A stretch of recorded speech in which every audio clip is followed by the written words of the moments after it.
1.5 വർഷത്തിന് അപ്രോച്ച് എൻ്റെ അത്ര ബെസ്റ്റ് അല്ലാത്തതുകൊണ്ടാണ് 1.5 വർഷം എനിക്ക് ജോലി കിട്ടാണ്ടിരുന്നത്. ജോബ് ഡിസ്ക്രിപ്ഷൻ കണ്ടിട്ട് ഒരിക്കലും അത് ഞാൻ അപ്ലൈ ചെയ്യണോ വേണ്ടേ എന്നുള്ളത് ഡിസിഷൻ എടുക്കരുത്. ഇപ്പോൾ റീസെൻ്റ്ലി ഞാനൊരു സാധനം കണ്ടു. ഒരു പുള്ളിക്കാരൻ ഒരു ടൂൾ ഉണ്ടാക്കി, എ ബേസ്ഡ് ഒരു AUC എന്ന ടൂളാണ്.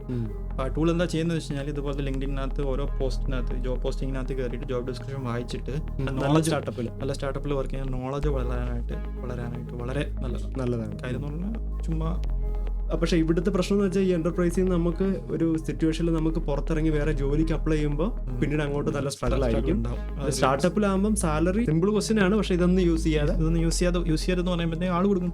കാര്യം നമ്മൾ ഇത്രയും നാള് നമ്മുടെ ബ്രെയിൻ അങ്ങനെ വയർ ചെയ്ത് വെച്ചേക്കുന്നത്. അപ്പൊ ഇത് നിന്നോട് ചോദിച്ചത് ChatGPT പോലുള്ള ഒരു മോഡൽ സിസ്റ്റം ബിൽഡ് ചെയ്യണം. അപ്പൊ നീ എന്താ അപ്പം ഈ ഒരു ഹൈപ്പ് താഴേക്ക് പോകുന്നല്ല, ഒരു താഴേക്ക് പോക്ക് ഉണ്ടാവും. ഹൈപ്പ് മുകളിലേക്ക് പോകുന്ന സാധനം താഴേക്ക് പോവുകയും ചെയ്യും. അങ്ങനെ പബ്ലിക് ആക്കിയിട്ടില്ല സാധനം. പക്ഷെ എന്നിട്ട് നീ ആ ഇന്റർവ്യൂവിന് ഫൈനൽ റൗണ്ടിൽ ഫെയിലായി. എന്താണ് ഈ ഒരു ഫീൽഡ് തിരഞ്ഞെടുത്തത് നന്നായി തോന്നുന്നുണ്ടോ? എന്താണ് ഹാപ്പിയാണ്? മൊത്തത്തിൽ നോക്കുവാണെങ്കിൽ ഹാപ്പിയാണ്.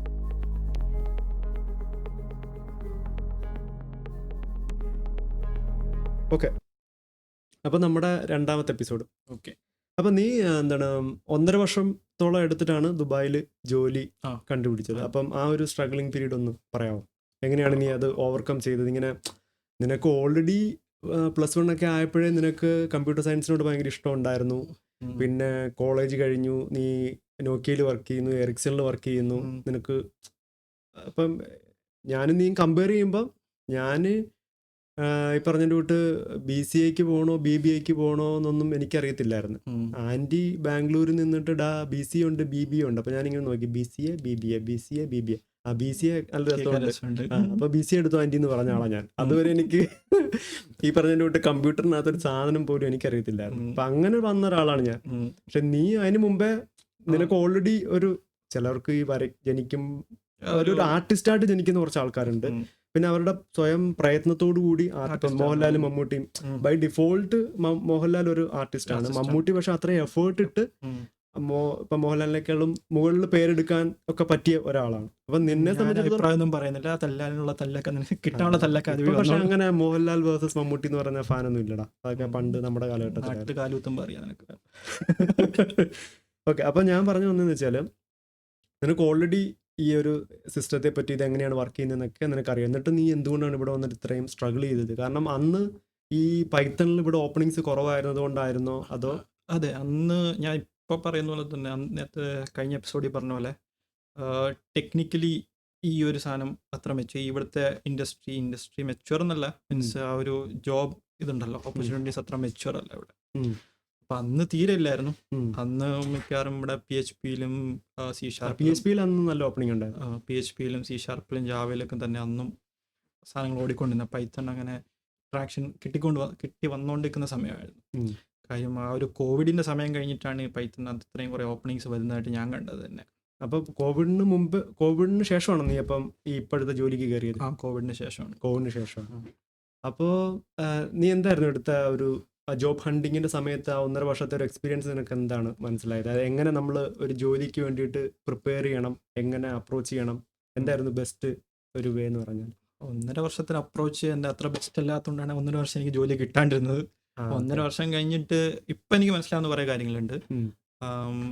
നിങ്ങളൊരു ഇപ്പോൾ ഇവിടെ UAE നോക്കിക്കഴിഞ്ഞാൽ ജോബ് ഹണ്ടിങ്ങിനെ പറ്റിയ സ്ഥലം ലിങ്ക്ഡിൻ ആണ്. ലിങ്ക്ഡിൻ പ്ലാറ്റ്ഫോമാണ്. അപ്പം അതിനകത്ത് കണക്ഷൻസ് ഉണ്ടാക്കുക, HR-മാരുമായിട്ട് കണക്ട് ചെയ്ത് വെക്കുക. എന്നിട്ട് ജോബ് ഡിസ്ക്രിപ്ഷൻ പഠിക്കുക. ജോബ് ഡിസ്ക്രിപ്ഷൻ പഠിച്ചിട്ട് നിങ്ങൾ ഒരു CV ഉണ്ടാക്കാത്ത മൾട്ടിപ്പിൾ CVs ഉണ്ടാക്കുക.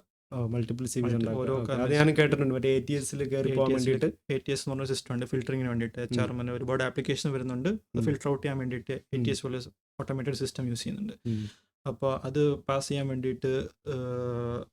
വേണ്ടിയിട്ട് മൾട്ടിപ്പിൾ CVs ATS കമ്പാറ്റബിൾ ആയിട്ട് മൾട്ടിപ്പിൾ CVs ഉണ്ടാക്കാം. അതിനകത്ത് നിങ്ങൾ ഓരോ CVയിലും നിങ്ങൾ ഓരോ ടൈപ്പ് സെറ്റ് ഓഫ് സ്കില്ലുകൾ ഹൈലൈറ്റ് ചെയ്യാം. ഇപ്പോൾ ഒരെണ്ണത്തിനകത്ത് നിങ്ങൾ പ്യുവർ ബാക്ക് എൻഡ് ഡെവലപ്പർ ആണ് കാണിക്കുന്നുണ്ടെങ്കിൽ ഒരെണ്ണത്തിനകത്ത് ഇച്ചിരി ഫുൾ സ്റ്റാക്ക് ഡെവലപ്മെന്റ് ഉണ്ട് എന്ന് കാണിച്ചു കഴിഞ്ഞാലും കുഴപ്പമൊന്നുമില്ല. കാര്യം ഇവിടുത്തെ റിക്വയർമെന്റ്സ് അത്ര ഏതൊരു കമ്പനിയുടെ ജോബ് ഡിസ്ക്രിപ്ഷനിലെ റിക്വയർമെന്റ്സ് എന്ന് പറഞ്ഞു കഴിഞ്ഞാൽ എൻ്റെ ഒരു ഇത് പ്രകാരം അവർ ആ ജോബ് ഡിസ്ക്രിപ്ഷനകത്ത് ചോദിക്കുന്ന ആദ്യത്തെ 2 ലൈനാണ് അവർക്ക് ഏറ്റവും ഇമ്പോർട്ടൻറ്റ്.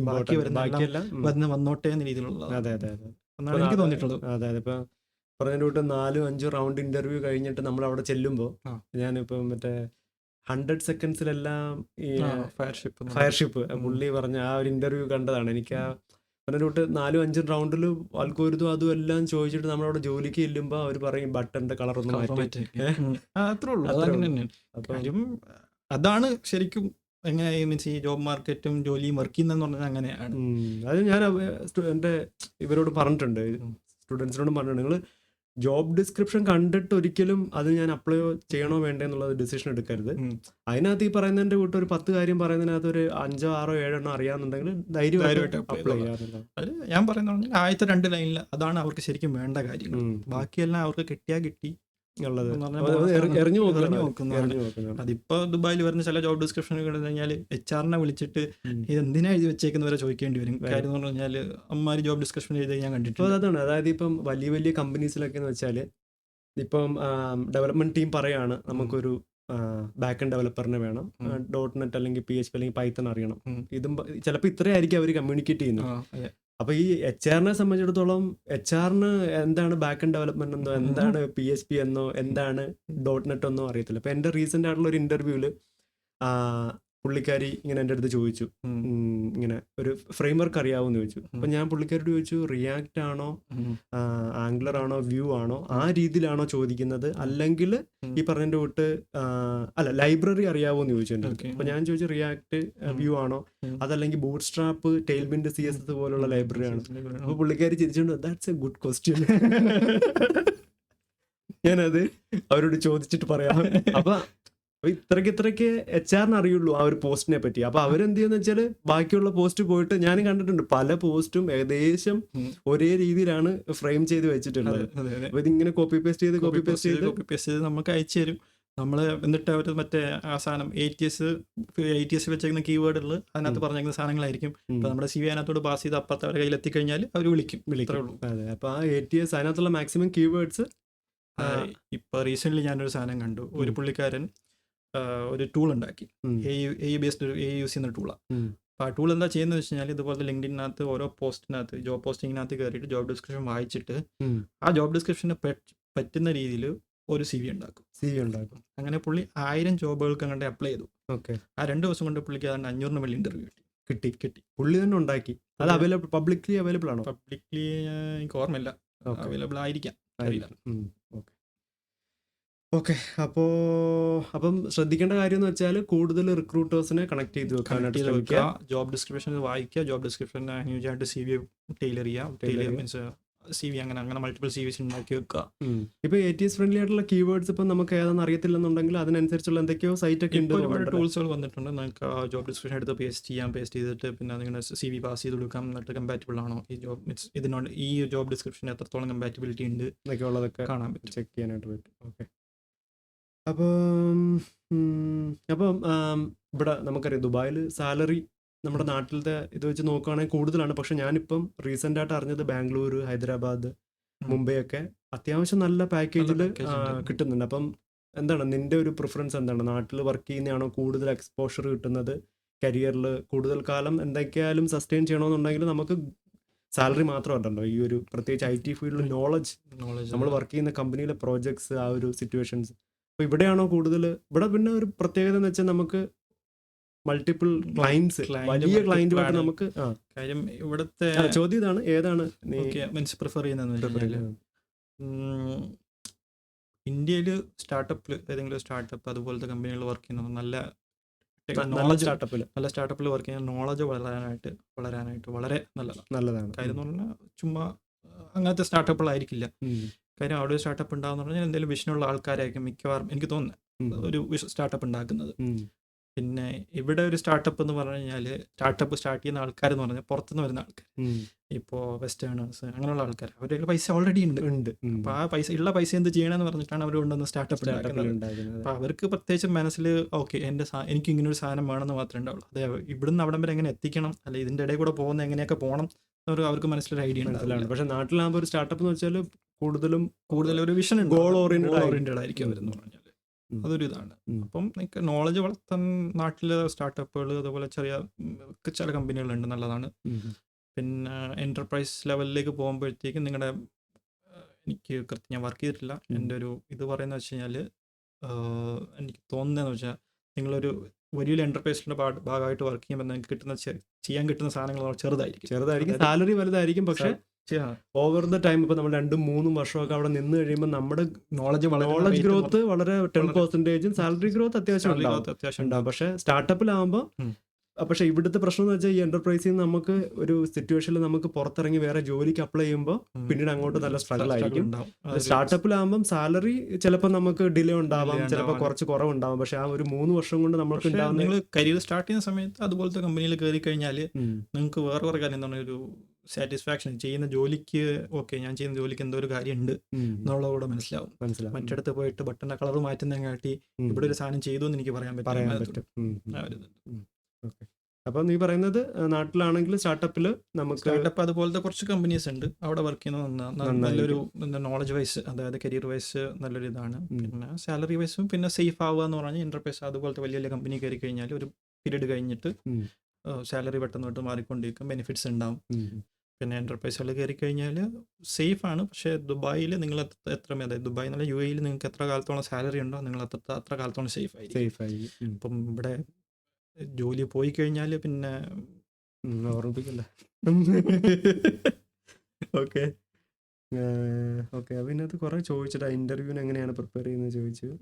ഓക്കെ, അപ്പം നിനക്ക് നിന്റെ കരിയറിൽ കിട്ടിയിട്ടുള്ള ഇന്റർവ്യൂസിൽ ഏറ്റവും ചലഞ്ചിങ് ആയിട്ടുള്ള അല്ലെങ്കിൽ നിനക്ക് ഇഷ്ടപ്പെട്ട ഒരു ഇന്റർവ്യൂ, അല്ലെങ്കിൽ നീ ഇപ്പം മുമ്പ് എൻ്റെ അടുത്തത് ഈ സെഷൻ തുടങ്ങുന്നതിന് മുമ്പ് പറഞ്ഞായിരുന്നു, അപ്പം എന്തൊക്കെയാണ് നിനക്ക് ഇഷ്ടപ്പെട്ട ഒരു ഇന്റർവ്യൂ ചലഞ്ചസ് എന്തൊക്കെയാണ്?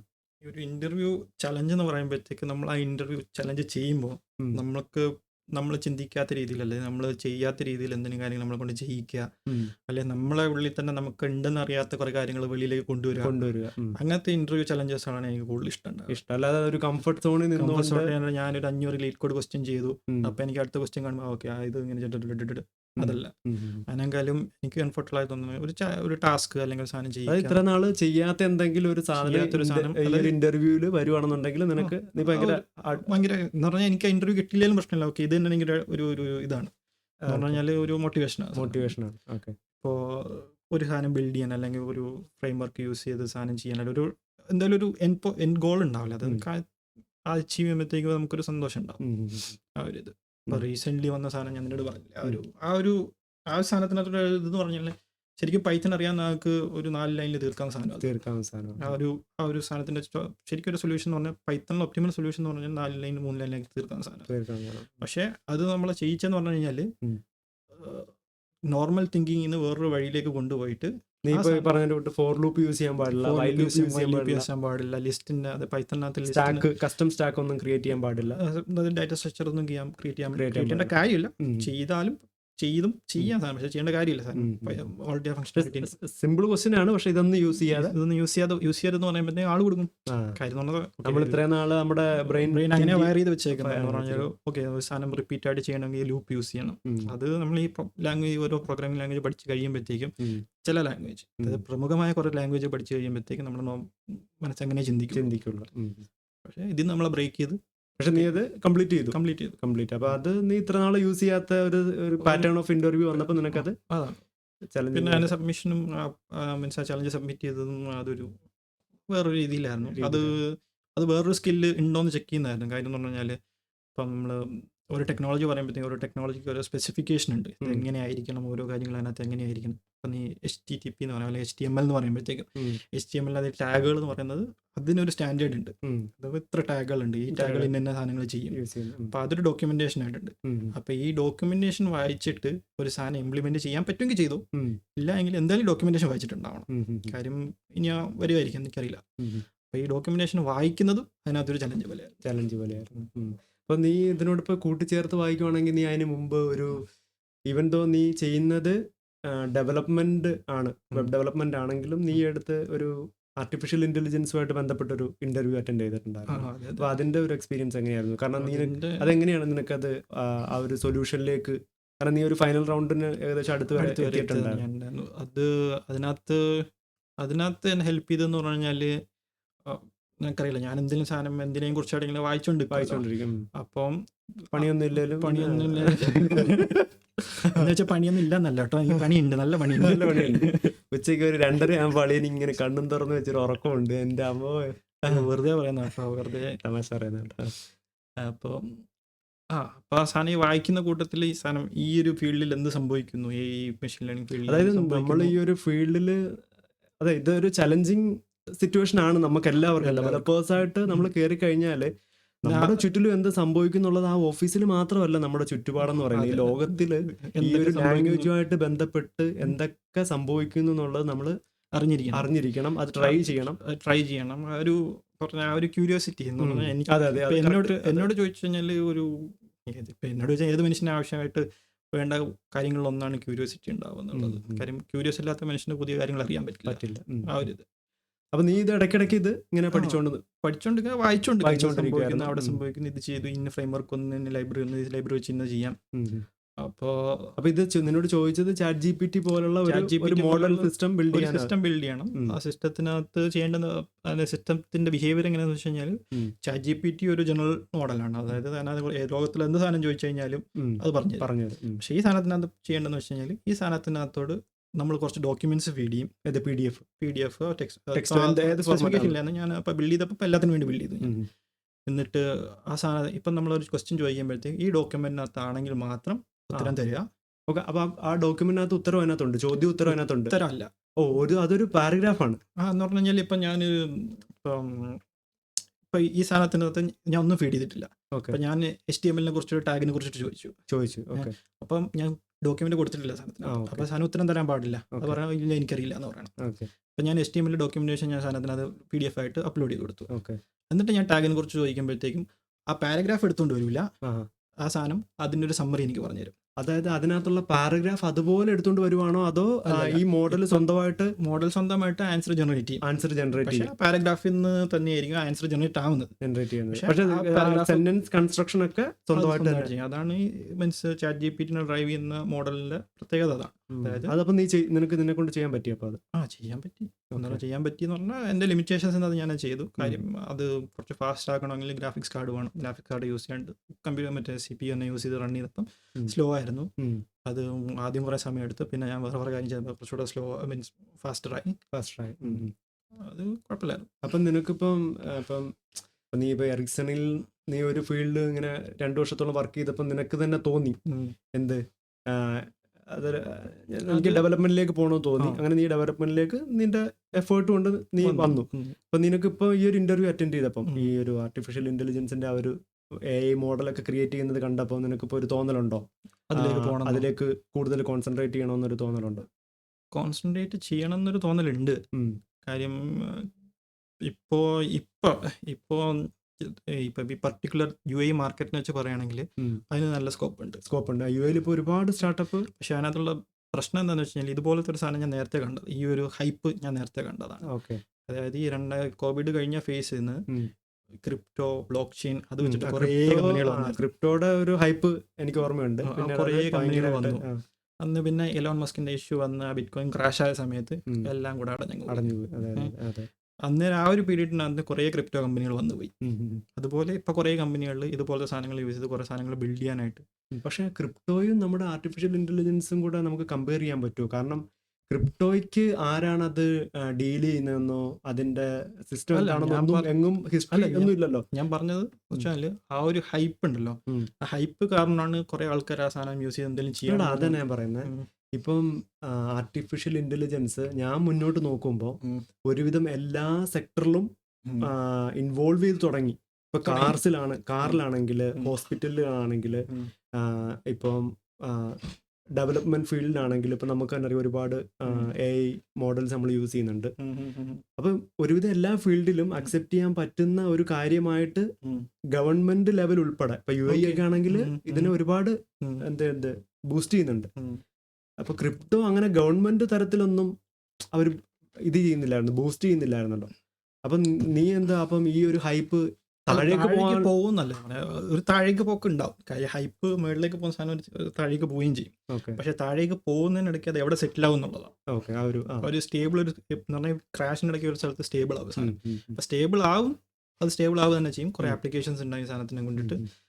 അപ്പം അന്നേരം കുറേ കമ്പനീസ് നല്ല നല്ല നല്ല കമ്പനീസ് ആ സ്റ്റേബിളായ ഫേസ് വരുന്ന കമ്പനീസ് അല്ലെങ്കിൽ അതുവരെ പിടിച്ചിരിക്കുന്ന കമ്പനീസ് അല്ലെങ്കിൽ അവിടെ വരെ എത്താനുള്ള കമ്പനീസ് അത് നല്ല കമ്പനീസ് ആയിരിക്കും. പക്ഷേ ഈ ഹൈപ്പിലേക്ക് കയറി പോകുമ്പോഴത്തേക്കും വരുന്ന കുറേ കമ്പനീസ് ഉണ്ടാവും, അത് ക്രാഷിൻ്റെ സമയത്ത് അത് പോവുകയും ചെയ്യും. ഓക്കെ, അപ്പം എൻ്റെ ചോദ്യം ഇതായിരുന്നു, നിനക്ക് അതിലേക്ക് സ്വിച്ച് ചെയ്യണമെന്ന് ആഗ്രഹമുണ്ടോ? സ്വിച്ച് ചെയ്യുന്ന ആഗ്രഹമുണ്ട്. കാര്യം കുറേ UAE അത്യാവശ്യം നല്ല ചാൻസുണ്ട്. ഉണ്ട്. അപ്പം അതിൻ്റെ പ്രിപ്പറേഷൻ എന്താണ് നീ ചെയ്യുന്നത്? പ്രിപ്പറേഷൻ ഞാനന്ന് ചെയ്ത കോഴ്സ് ഞാൻ വീണ്ടും ഒന്നുകൂടെ എടുത്ത് ചെയ്യുന്നുണ്ട്. കോഴ്സ് മറ്റേ മെഷീൻ ലേണിംഗ് കോഴ്സ് ഞാൻ ഒന്നുകൂടെ എടുത്ത് ചെയ്യുന്നുണ്ട്. എന്തെങ്കിലും സ്വന്തമായിട്ട് വേറെ എന്തെങ്കിലും ബിൽഡ് ചെയ്യുന്നുണ്ടോ നീ? സ്വന്തമായിട്ട് ഞാൻ ബിൽഡ് ചെയ്യുന്നുണ്ട്. ഞാൻ അന്ന് ഇതിനു വേണ്ടി ചെയ്ത ആ പ്രൊജക്റ്റ് അത് ഞാൻ കുറച്ചുകൂടെ വർക്ക് ചെയ്ത് ലെവലിലേക്ക് കൊണ്ടുപോകാൻ പോകുന്നുണ്ട്. അത് നീ അത് പബ്ലിക്കാന്ന് പറഞ്ഞു? ഞാൻ പബ്ലിക് ആക്കിയിട്ടുണ്ട്. അതിന്റെ ഗിറ്റ്ഹബിനകത്ത് നോക്കിക്കഴിഞ്ഞാൽ ലിങ്ക് എനിക്കൊന്ന് ഷെയർ ചെയ്ത് തരാം. അത് കുറച്ച് പേര് റെഫർ ചെയ്തിട്ട്, കാര്യം മിക്കവാറും ഇതുമാതിരി ട്യൂട്ടോറിയൽ ചെയ്തിട്ടുള്ള ആൾക്കാർ ചെയ്യുന്ന പറഞ്ഞാൽ ഈ പൈത്തണിനകത്ത് ജൂപ്പിറ്റർ ബുക്ക് എന്ന് പറഞ്ഞാൽ ജൂപ്പിറ്റർ നോട്ട് ബുക്ക് എന്ന് പറഞ്ഞ സാധനമുണ്ട്. അത് ഒരു നോട്ട് ബുക്ക് പോലത്തെ സാധനമാണ്. അതിനകത്ത് ഓരോ കോളത്തിനകത്ത് നമ്മൾ കോഡ് എഴുതി എക്സിക്യൂട്ട് ചെയ്ത് അടുത്ത കോളം. അപ്പം അതിനകത്ത് അതിൻ്റെ ഉപയോഗം എന്താണെന്ന് വെച്ച് കഴിഞ്ഞാൽ പഠിപ്പിക്കാൻ എളുപ്പം ആ സാധനം വെച്ചിട്ട്. പിന്നെ ആ സാധനം വെച്ച് മീൻസ് വേറൊരാൾക്ക് ഞാൻ എന്ത് ചെയ്തു എന്ന് കാണിച്ചു കൊടുക്കാൻ എളുപ്പമാണ്. പക്ഷെ അത് പ്രൊഡക്ഷനിലേക്ക് കൊണ്ടുവരാൻ സാധനത്തിനകത്ത് അത്ര നല്ലതല്ല. അപ്പോൾ ഞാൻ ഈ എഴുതിയ കോഡ് മീൻസ് അതിനകത്തൊരു ബാക്ക് എൻഡ് സെർവർ ഉണ്ട്, അതുപോലെ ഈ സാധനം ഹാൻഡിൽ ചെയ്യുന്ന വേറൊരു ഭാഗമുണ്ട്, ഫ്രണ്ട് എൻഡ് വേറെ സാധനം എഴുതിയിട്ടുണ്ട് ഞാൻ. അപ്പോൾ ഒരു പ്രൊഡക്ഷൻ ലെവൽ കോഡാണ്.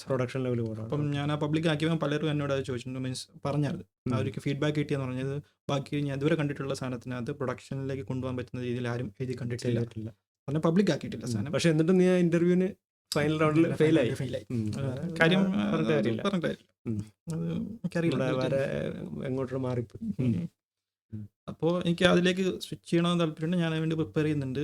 ഞാൻ അതിനെക്കുറിച്ച് വീണ്ടും ഞാനൊന്ന് ബ്രഷപ്പ് ചെയ്യുന്നുണ്ട്. ആ സാധനത്തിനെ കുറിച്ച് കുറച്ചുകൂടെ സ്കില്ലപ്പ് ചെയ്യണം. അപ്പം അതിനകത്ത് ഞാൻ ഫണ്ടമെന്റൽസ് പഠിക്കുക, പിന്നെ അതിന് മുകളിലേക്ക് പോവാം.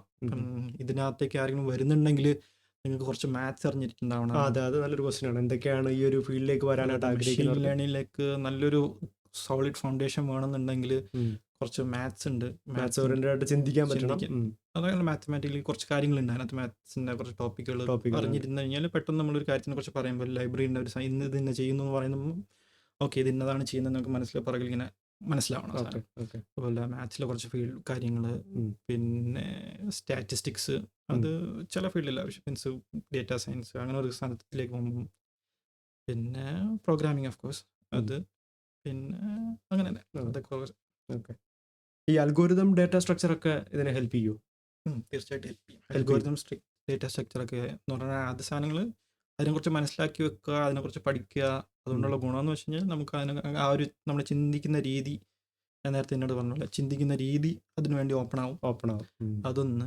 പിന്നെ ചില ഏരിയാസ് വരുമ്പോഴത്തേക്കും നമ്മൾ നല്ല കോഡ് എഴുതാൻ നോക്കുമ്പോഴത്തേക്കും ചിലപ്പോൾ ഈ നമ്മൾ പഠിച്ചു വെച്ചേക്കുന്ന കാര്യങ്ങൾ തന്നെ അത് ഉപയോഗിച്ചിട്ട് നമുക്ക് ആ കോഡിനെ കുറച്ചുകൂടെ മര്യാദയ്ക്ക് എഴുതാൻ പറ്റും. അപ്പം ഇപ്പോൾ ChatGPT പോലുള്ള സാധനങ്ങൾ ഒക്കെ AI കുറേ സാധനങ്ങൾ നമ്മൾ ഡെവലപ്പേഴ്സ് യൂസ് ചെയ്യുന്നുണ്ട്.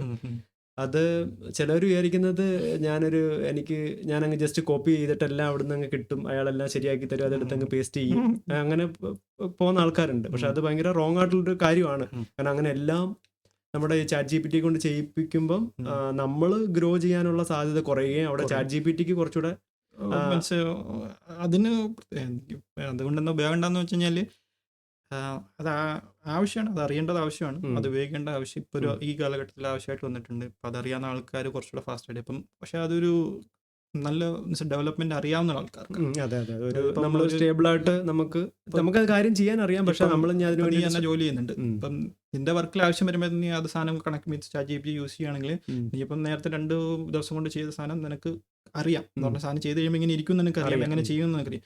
ആ സാധനത്തിനെ കൂടെ കണക്ട് ചെയ്ത് കഴിഞ്ഞാൽ ചിലപ്പോൾ നിനക്ക് ഒരു ദിവസത്തിനകത്ത് അല്ലെങ്കിൽ അതിന് താഴെ സമയത്തിനകത്ത് സാധനം ചെയ്തെടുക്കാം. അതാണ്.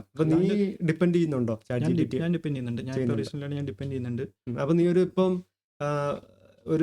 ഒരു പോയിന്റിൽ നീ സ്റ്റക്ക് ആവുമ്പോൾ, നമ്മളെല്ലാം എക്സ്പീരിയൻസ് ഡെവലപ്പർ ആണെന്ന് പറഞ്ഞാലും ചിലപ്പോൾ ഒരു കുത്തും കോമ ഇടാത്തതിന് എന്റെ നീമാരെല്ലാം എന്നെ കളിയാക്കുന്ന ഒരു സ്റ്റോറി ഉണ്ടായിരുന്നല്ലോ, മറ്റേ ഫയൽ അപ്ലോഡ് അതായത് HTML മറ്റേ ഒരു കമ്പോണന്റ് ഉണ്ട് മറ്റേ ഫയൽ അപ്ലോഡ് ചെയ്യാനായിട്ട്.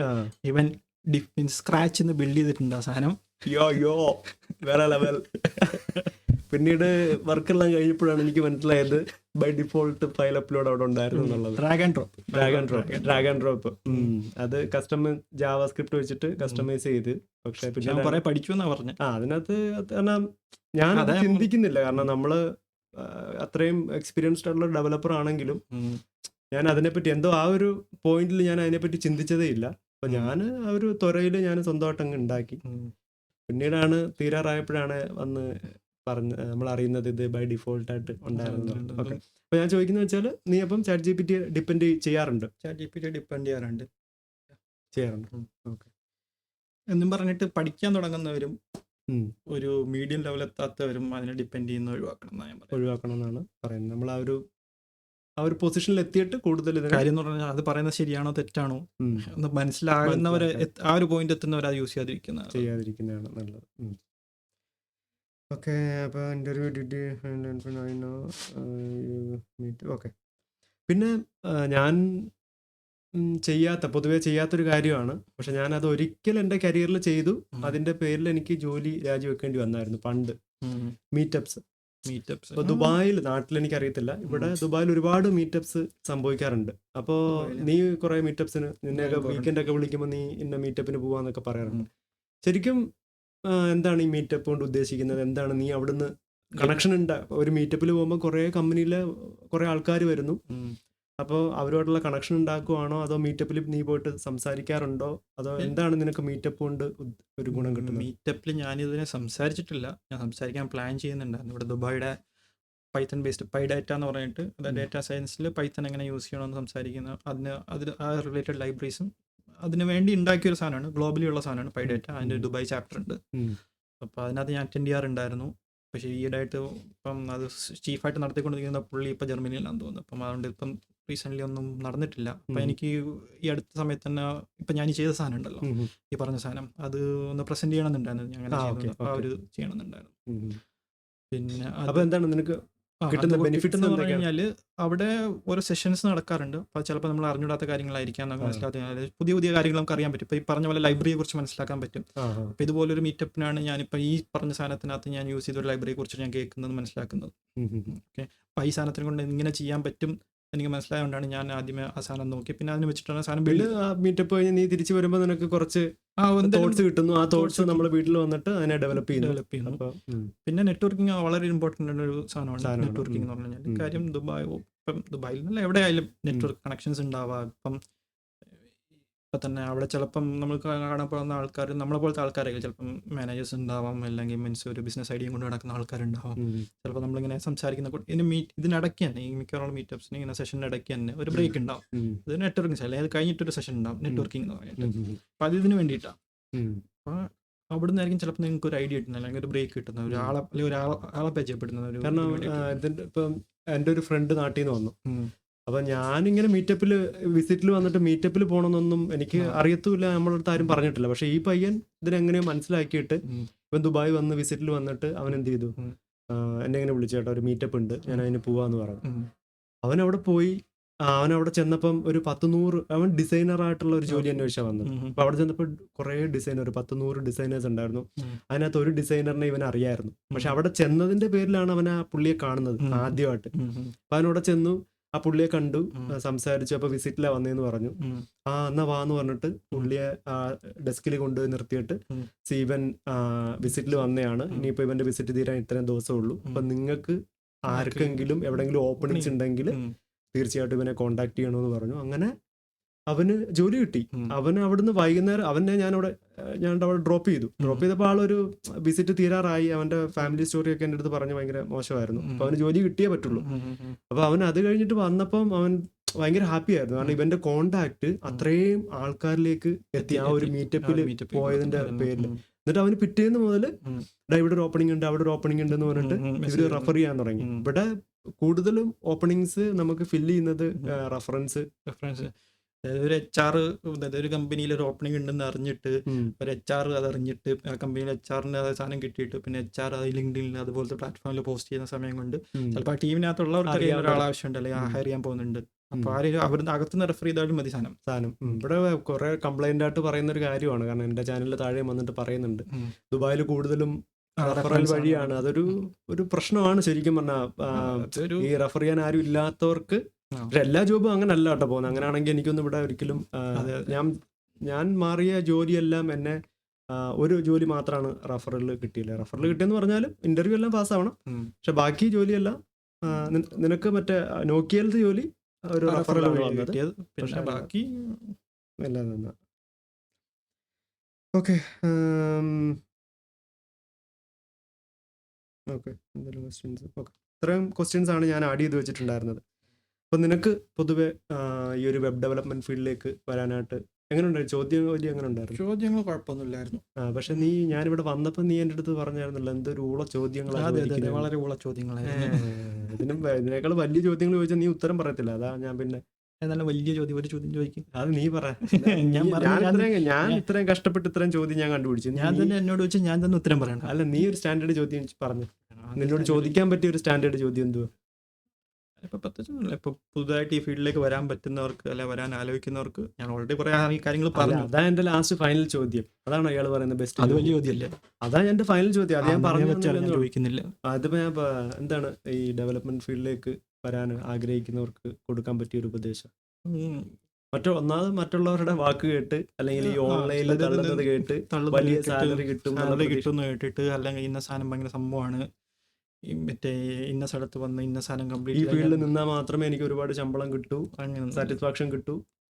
നിങ്ങൾ നിങ്ങളുടെ ഇഷ്ടമനുസരിച്ച് നിങ്ങൾക്ക് പാഷൻ എന്തിലാണോ ആ സാധനത്തിനെ ഫോളോ ചെയ്യാതെ. ഇപ്പം ഡെവലപ്മെന്റ് അല്ല എങ്കിൽ പോലും പിന്നെ ഇപ്പം ആരും പറയുന്നത് കേട്ടിട്ട് നിങ്ങൾ സാധനത്തിലേക്ക് എടുത്ത് ചാടി ഒരു സർട്ടിഫിക്കറ്റ് എടുക്കാനോ, അപ്പോൾ സർട്ടിഫിക്കറ്റ് കൊണ്ട് ഒരു വലിയ കാര്യങ്ങളില്ല. പക്ഷേ ചില കാര്യങ്ങളുണ്ട്. അതായത് മറ്റേ ക്ലൗഡ് ടെക്നോളജി, AWS അങ്ങനത്തെ സർട്ടിഫിക്കേഷനെ കൊണ്ട് കാര്യമാണ്. അതുപോലെ കുറേ കാര്യങ്ങളുണ്ട്. അല്ലാണ്ട് എൻ്റെ അറിവിൽ പ്രോഗ്രാമിങ്ങിൽ എനിക്കറിയില്ല. പ്രോഗ്രാമിങ് പഠിപ്പിച്ചു കൊടുക്കാന്ന് പറഞ്ഞാൽ കുറച്ച് പാടാണ്. പഠിക്കാൻ മഹേഷിന്റെ പ്രതികാരം.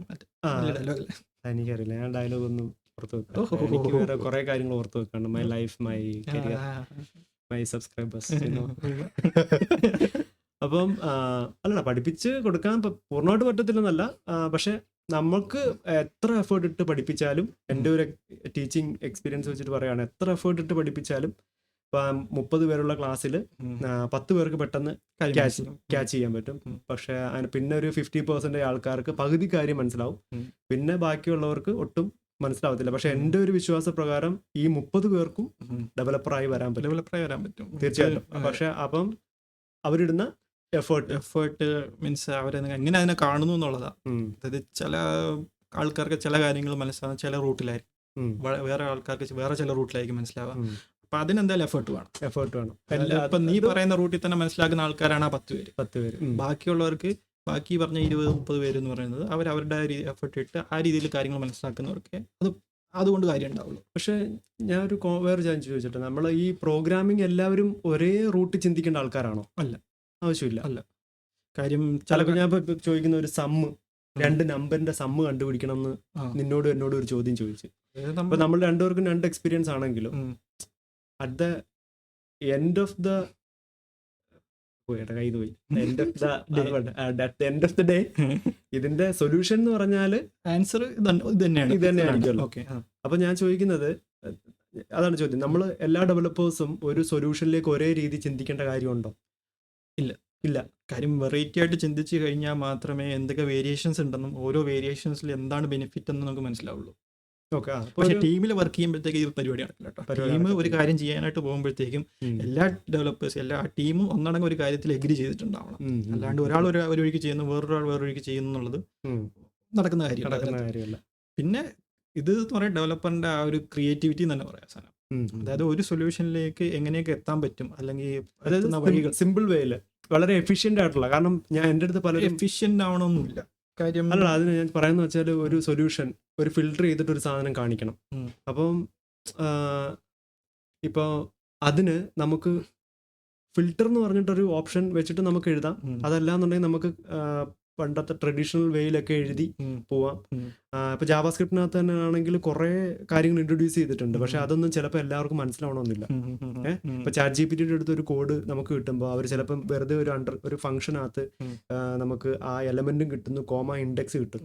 അപ്പൊ ചില സമയത്ത് അണ്ടർസ്കോർ മാത്രമേ ഇടത്തുള്ളായിരിക്കും. അപ്പം അതായത് കുറച്ചുകൂടെ സിമ്പിളായിട്ട് നമുക്ക് ആ ഒരു സൊല്യൂഷനെ അപ്രോച്ച് ചെയ്യാൻ പറ്റും. മനസ്സിലായോ? ഇപ്പം മാപ്പ് ചെയ്തിട്ട് ഫിൽട്ടർ ചെയ്തിട്ട് പിന്നെ എന്തെങ്കിലുമൊക്കെ ഓപ്പറേഷൻ ചെയ്യുമ്പോൾ അത് ഓരോരുത്തർ ചിലപ്പോൾ എന്ത് ചെയ്യും, ഡിഫറെന്റ് ഫംഗ്ഷൻ ആയിട്ട് എഴുതും. ചിലപ്പോൾ അവരൊരു 1 ലൈൻ കോഡായിട്ട് എഴുതും. അപ്പം കുറച്ച് പേര് എൻ്റെ അടുത്ത് പറഞ്ഞിട്ടുള്ളത്, കുറച്ച് സിമ്പിളായിട്ട് എഴുതുവാണെന്നുണ്ടെങ്കിൽ ഇതിന് ശേഷം നമ്മളുടെ പുറകെ വരുന്ന ഡെവലപ്പേഴ്സിനെ കൂടെ നമ്മൾ ചിന്തിക്കണം. അപ്പം അതെ, അതൊരു ടീം, നല്ലൊരു ടീം ഉണ്ടാകുമ്പോഴത്തേക്കും ആ ടീമിൽ കുറെ ഗൈഡ് ലൈൻസ് ഉണ്ടാവും. അതായത് ഇപ്പം ഒരു പ്രോഗ്രാമിംഗ് ലാംഗ്വേജിൽ തന്നെ അതെങ്ങനെ എഴുതണം. ഇപ്പം പൈത്തണിലാണെങ്കിൽ പൈത്തൺ എഴുതുന്നതിന് സ്റ്റൈലുണ്ട്, പൈത്തൺ വേ ഓഫ് റൈറ്റിംഗ് ആ കോഡ് എന്ന് പറയും. അപ്പം ആ ഒരു സ്ഥാനത്ത് ആ രീതിയിൽ എഴുതാം.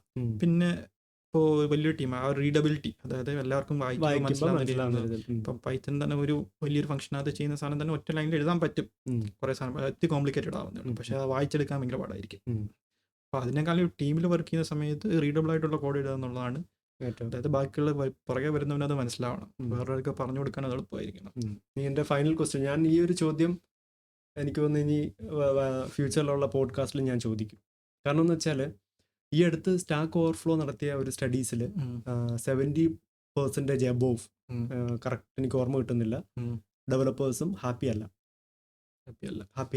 പിന്നെ അപ്പോൾ അത് കേട്ടിട്ട് ഞാൻ എൻ്റെ ചാനലിൽ ഇപ്പം 15,000-ത്തിനടുത്ത് സബ്സ്ക്രൈബേഴ്സ് ഉണ്ടല്ലോ, ഏകദേശം 300 പേരോളം വോട്ട് ചെയ്തിട്ടുണ്ടായിരുന്നു. അപ്പോൾ ഞാൻ ചോദിച്ചത് I know you are A good developer, but are you happy in your life അല്ലെങ്കിൽ കരിയർ എന്ന് ചോദിച്ചു. അപ്പോഴും എനിക്ക് കിട്ടിയത് ഏകദേശം 60+ ആണെന്ന് തോന്നുന്നുണ്ട്. നോട്ട് ഹാപ്പി എന്നാണ് പറഞ്ഞത്. അപ്പം നിന്റെ കരിയറിൽ ഹാപ്പിയാണോ? എന്താണ് ഈ ഒരു ഫീൽഡ് തിരഞ്ഞെടുത്തത് നന്നായി തോന്നുന്നുണ്ടോ? എന്താണ്, ഹാപ്പിയാണോ? മൊത്തത്തിൽ നോക്കുവാണെങ്കിൽ ഹാപ്പിയാണോ? ഇപ്പം നമ്മൾ ഹാപ്പിയാണോ എന്ന് നോക്കുന്ന കാര്യം നോക്കുമ്പോൾ കുറേ ഫാക്ടേഴ്സ് ഉണ്ടല്ലോ. ഇപ്പം ജോലി കാരണം ഹാപ്പിയാണോ എന്ന് വെച്ച് കഴിഞ്ഞാൽ അത്ര ഹാപ്പിയല്ല. കാര്യം കുറേ കാര്യങ്ങളുണ്ട്, കുറേ ഫാക്ടേഴ്സ് ഉണ്ടാകും. നമ്മൾ വർക്ക് ചെയ്യുന്ന സ്ഥലം, വർക്ക് ചെയ്യുന്ന സ്ഥലത്തെ അവസ്ഥകൾ എന്ന് പറഞ്ഞു കഴിഞ്ഞാൽ നമ്മൾ ഇപ്പം എനിക്ക് ഹാപ്പി ആയിട്ടിരിക്കാൻ, നോർമലി ഒരാൾക്ക് ഹാപ്പി ആയിട്ടിരിക്കുക എന്ന് പറഞ്ഞു കഴിഞ്ഞാൽ ഒരാൾ ഇഷ്ടപ്പെട്ട ഒരു കാര്യം ചെയ്തുകൊണ്ടിരിക്കുക, അത് ചെയ്യുന്ന കാര്യത്തിൽ റിവാർഡ് കിട്ടിക്കൊണ്ടിരിക്കുക. ആ ഒരു പ്രോസസ്സ് ആകുമ്പോഴത്തേക്കും പിന്നെ ചെയ്യാനായിട്ട് കാര്യങ്ങൾ ഉണ്ടാവുക, ബിസി മീൻസ് എൻഗേജ്ഡ് ആയിരിക്കുക, വെറുതെ ഇരിക്കുക, ബോർഡ് ആവാതിരിക്കുക, അങ്ങനെ കുറേ കാര്യങ്ങൾ. അപ്പോൾ അങ്ങനെ സാധനങ്ങൾ കണ്ടിന്യൂസ് ആയിട്ട് ഇങ്ങനെ നടന്നുകൊണ്ടിരിക്കുക. പിന്നെ ചില സമയത്ത് നമുക്ക് ബ്രേക്ക് വേണമെന്ന് പറഞ്ഞാൽ ബ്രേക്ക് കിട്ടുക, റിലാക്സ് ആവാൻ പറ്റുന്ന റിലാക്സ് ആവുക. ആ ഒരു ചെയിൻ ഉണ്ടല്ലോ, ബാലൻസ് ഉണ്ടല്ലോ, ബാലൻസ്ഡ് വർക്ക് ലൈഫ് ബാലൻസ് എന്ന് വേണമെങ്കിൽ, വർക്ക് ലൈഫ് ബാലൻസ് എന്ന് വേണമെങ്കിൽ പറയാം. അപ്പം അത് ഉണ്ടാവുക എന്ന് അതാണ് ഹാപ്പിനെസ്സിന് ഒരു നോർമലായിട്ടുള്ളൊരു മാനദണ്ഡം. അപ്പോൾ നമ്മുടെ ഡെവലപ്മെന്റ് കരിയറിൽ നിനക്ക് ലൈഫ് എന്ന് പറഞ്ഞാൽ ഇങ്ങനെ തന്നെ ആയിരിക്കുമല്ലോ. അപ്പോൾ കരിയർ ആണെങ്കിലും ഇങ്ങനെ തന്നെ ആയിരിക്കും. ഇപ്പം മൊത്തത്തിൽ ഓവറോൾ നീ ഇപ്പം തൽക്കാലം ഹാപ്പിയല്ല. അപ്പോൾ അത് പക്ഷേ താൽക്കാലികമായിരിക്കും. കാര്യം മാറിക്കൊണ്ടിരിക്കും. കാര്യം എന്ന് പറഞ്ഞാൽ ഞാൻ ഇപ്പം അന്നേരം പറഞ്ഞ സ്ട്രഗിളിൻ്റെ ഫേസ് കഴിഞ്ഞിട്ട് പിന്നെ ഒരു ഹാപ്പി ഫേസ് ആയിരുന്നു, പിന്നെ ഇനി ഒരു അൺഹാപ്പി ഫേസ് വരാണ്ട്, അത് കഴിഞ്ഞിട്ട് ഒരു ഹാപ്പി ഫേസ് വരാണ്ട്, അങ്ങനെ വന്നുകൊണ്ടിരിക്കും. ഓക്കെ. അപ്പോൾ അതായത് കോഡിങ് നിനക്ക് ഫ്രസ്ട്രേഷൻ അല്ല ഒരിക്കലും? കോഡിങ് ഫ്രസ്ട്രേഷൻ ആവുന്ന സമയങ്ങളുണ്ട്, പക്ഷേ അത് ടെമ്പററി ആണ്. അത് പറഞ്ഞ പോലെ നമ്മളൊരു കാര്യം ചെയ്യാനായിട്ട് നോക്കുമ്പോഴത്തേക്ക് അങ്ങോട്ട് അവിടെ എത്തുന്നില്ല, ഇവിടെ എത്തുന്നില്ല, ഇത് എന്തുകൊണ്ടാണെന്ന് മനസ്സിലാവുന്നില്ല. ഈ ഒരു എക്സ്പീരിയൻസിൽ ഇത്ര ആയിട്ടും അങ്ങനൊരു, ഞാൻ ഇങ്ങനെയുള്ള ചോദ്യങ്ങൾ ചോദിക്കാൻ കാരണം നമ്മൾ ഈ ഒരിക്കലും ചിന്തിക്കരുത് ഇപ്പോൾ 10-15 വർഷമായിട്ടുള്ള ഡെവലപ്പേഴ്സ് ആണെങ്കിലും നമ്മൾ സ്മൂത്ത് ആയിട്ട് എന്നും രാവിലെ പോയിട്ട് ഇങ്ങനെ കോഡ് എഴുതുവാണെന്ന് ഒരിക്കലും ചിന്തിക്കരുത്. നമ്മളെ എല്ലാവർക്കും ആ സ്ട്രഗിൾ ഉള്ളത് തന്നെയാണ്. അപ്പം കോമൺ ആയിട്ട് നേരത്തെ എന്തെങ്കിലും പറയുന്നത് സ്റ്റാക്ക് ഓവർഫ്ലോ നോക്കി കോപ്പി പേസ്റ്റ് ചെയ്ത് പോവുക, അതെല്ലാവരും ചെയ്യുന്ന കാര്യങ്ങൾ തന്നെയാണ്. 99% 100% നല്ല ഡെവലപ്പേഴ്സും പിന്നെ സ്റ്റാക്ക് ഓവർഫ്ലോയിൽ എഴുതുന്ന ആൾക്കാർ മാത്രമായിരിക്കും സ്വന്തമായിട്ട് എഴുതുന്ന ആൾക്കാർ. ഓക്കെ. അപ്പം വേറെന്തെങ്കിലും? വേറെന്താ പറഞ്ഞേ? വേറെ ഫൈനൽ ക്വസ്റ്റ്യൻ ആണോ? അല്ലല്ല, ഇത് കഴിഞ്ഞു. ഫൈനൽ ക്വസ്റ്റ്യൻ ഇപ്പോൾ 2-3 ഫൈനൽ ക്വസ്റ്റ്യൻ ആയല്ലോ. ഓക്കെ. അപ്പോൾ നമ്മുടെ ചാനലിലെ വേറൊരു നെക്സ്റ്റ് ഒരു ഫേസ് എന്നുള്ള രീതിയിലാണ് ഞാൻ ഇങ്ങനൊരു സെഷൻ സ്റ്റാർട്ട് ചെയ്തത്. അപ്പം എനിക്ക് ആദ്യം എന്തോ ഇവൻ്റെ മുഖമാണ് ഓർമ്മ വന്നത്, എന്തിനാണെന്നറിയത്തില്ല. ഇവൻ്റെ ഒരു പ്രത്യേകത എന്ന് വെച്ചാൽ ഇവൻ തമാശ ഒഴിച്ചിട്ട് ബാക്കി എല്ലാ കാര്യങ്ങളും കുറച്ച് നോളജ് ഉള്ളതാണ്. ഇവൻ്റെ തമാശ ഞാൻ നോക്കട്ടെ, എൻ്റെ വാട്സാപ്പ് കിടപ്പുന്നുണ്ടായിരിക്കും. അതെ, ഇവിടെ ദുബായിൽ നിയമമുണ്ട് ഡിഫമേഷന് വേണ്ടിയിട്ട് നല്ല പൈസ കിട്ടുമെന്നാണ് പറയുന്നത്. അപ്പോൾ പിന്നെ തമാശ ഒഴിച്ചിട്ട് ബാക്കി എല്ലാ കാര്യത്തിലും പുലിയാണ്. പിന്നെ ഈ പറഞ്ഞതിൻ്റെ കൂട്ട് ഇവനോട് ആദ്യം മുതലേ നമ്മൾ സംസാരിക്കുമ്പോൾ ഇവന് കുറച്ച് കാര്യഗൗരവമായിട്ടൊക്കെ സംസാരിക്കുന്നതായിട്ട് എനിക്ക് ഫീൽ ചെയ്തിട്ടുണ്ട്. അപ്പോൾ അതുകൊണ്ടാണ് പിന്നെ നിന്നെ ഉൾപ്പെടുത്താമെന്ന് വിചാരിച്ചത്. അപ്പം ഇനിയിപ്പോൾ ബാക്കിയെല്ലാം അവർ തീരുമാനിക്കട്ടെ. നീ പറഞ്ഞതിനകത്ത് ഇപ്പം പറഞ്ഞതിനകത്ത് എന്തെങ്കിലും കഴമ്പുണ്ട്. ഇതെന്റെ ജസ്റ്റ് എൻ്റെ എക്സ്പീരിയൻസും എൻ്റെ നോളജും എൻ്റെ ബാക്ക്ഗ്രൗണ്ടും വെച്ചിട്ട് പറഞ്ഞ കാര്യങ്ങളാണ്. ഇപ്പോൾ വേറൊരാൾക്ക് ഇങ്ങനെ തന്നെ ആവണം നിർബന്ധമില്ല. അപ്പം നിങ്ങൾക്ക് ഇവൻ പറഞ്ഞതിനകത്ത് എന്തെങ്കിലും ഇതിപ്പോൾ ഇത്രയും ലെങ്തി ആയിട്ടുള്ള ഇപ്പോൾ എത്ര മണിക്കൂർ നമ്മൾ ഷൂട്ട് ചെയ്യുന്നറിയാമോ? 1 മണിക്കൂർ 37 മിനിറ്റ്. അപ്പോൾ ആദ്യത്തത് ഏകദേശം 1 മണിക്കൂറും ഇത് ഏകദേശം 37 മിനിറ്റോളം വരും. അപ്പോൾ ഇത് ഇത്രയും ലെങ്തി ആയിട്ടുള്ള വീഡിയോസ് കാണുന്നത് പൊതുവെ കുറവായിരിക്കും, വളരെ കുറവായിരിക്കും. എങ്ങോട്ടെങ്കിലും ഞാൻ കാണുന്ന സാധാരണ എന്ന് പറഞ്ഞു കഴിഞ്ഞാൽ അങ്ങോട്ടെങ്കിലും പോകുമ്പോൾ യാത്രയിലിരിക്കുമ്പോൾ ചുമ്മാ ചെവിയിൽ വെച്ച് കേട്ടോണ്ട് പോഡ്കാസ്റ്റ് പോലുള്ള കാര്യങ്ങൾ. അപ്പം തീർച്ചയായിട്ടും കണ്ടാൽ ഒരുപാട് ഗുണം ചെയ്യുമെന്നാണ് നമ്മൾ പ്രതീക്ഷിക്കുന്നത്. ഇപ്പം അവൻ്റെ ഒരു വ്യൂ ആണ് അവൻ പറഞ്ഞത്. അപ്പം ഇത് സക്സസ് ആണെന്നുണ്ടെങ്കിൽ ഞാൻ വേറെ അല്ല നിന്നെ ഇനി വിളിക്കത്തില്ല, നിന്റെ എല്ലാം കഴിഞ്ഞു, നിന്റെ സർവീസസ് എനിക്ക് ഇഷ്ടപ്പെട്ടു. ഇനി അടുത്ത വേറെ ആരെങ്കിലും ഇതുപോലെ തപ്പിക്കൊണ്ട് വരാം. എൻ്റെ പേയ്മെന്റ് കിട്ടിയില്ലെങ്കിൽ ഞാൻ നിങ്ങളോട് പറയാം. പേയ്മെന്റ് ഒരു ദിവസം 80 രൂപ വെച്ച് തരാൻ പറ്റത്തില്ല. 80 രൂപ. അപ്പം 10 ദിവസത്തെ പേയ്മെന്റ് ഞാൻ നിനക്ക് തരാം. 800 രൂപയല്ലേ? 800 രൂപ എന്ന് പറയുമ്പോൾ 35 ദിർഹം. അത് ഇപ്പം തന്നെ അയച്ചു, ഇത് കഴിയുമ്പോൾ തന്നെ അയച്ചു തരാം. അതിന് ഇതിന്റെ ആവശ്യമൊന്നുമില്ല. എനിക്ക് ഈ വീഡിയോയിൽ കിട്ടുന്ന സബ്സ്ക്രൈബേഴ്സിന്റെ ലൈക്കിന്റെ പേരിൽ ലൈക്ക് മൊത്തം ഞാൻ നിനക്ക് തരാം. ലൈക്ക് മൊത്തം സബ്സ്ക്രൈബേഴ്സിന് ഞാൻ നിനക്ക് തരാം. വ്യൂസിന്റെ എത്ര വ്യൂസ് നിനക്ക് തരാം. അത് പ്രശ്നം. പേയ്മെന്റിന്റെ ഭാഗത്തേക്ക് നീ വരരുത് കേട്ടോ. അത് വലിയ പേയ്മെന്റ് ആണ്, കാരണം നമുക്കത്